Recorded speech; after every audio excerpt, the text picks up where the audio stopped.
السلام علیکم۔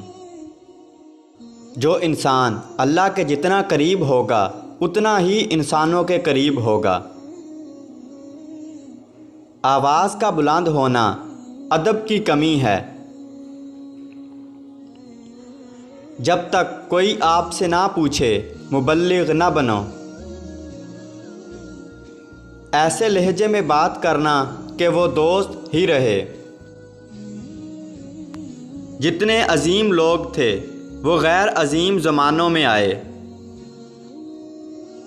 شہرت ایک مستقل ابتلا ہے۔ جہاں انسانوں کی خوبیاں مشہور ہوتی ہیں وہاں ان کی خامیاں بھی مشہور ہونے لگ جاتی ہیں۔ جب موت سے پہلے موت کا مقام سمجھ آ جائے تو موت کے بعد ملنے والے انعام موت سے پہلے ملنا شروع ہو جاتے ہیں۔ سائل بخیل کو سخی بنانے کے لیے آتا ہے۔ آپ کے سانس گنتی کے مقرر ہو چکے ہیں۔ نہ کوئی حادثہ آپ کو پہلے مار سکتا ہے، نہ کوئی حفاظت آپ کو دیر تک زندہ رکھ سکتی ہے۔ کسی کو اس کے حق سے زیادہ دینا احسان کہلاتا ہے۔ دوستو، اگر ویڈیو اچھی لگی تو اس ویڈیو کو لائک کیجئے اور چینل کو سبسکرائب کیجئے اور بیل آئیکن دبا کر آل نوٹیفیکیشن آن کر لیجئے۔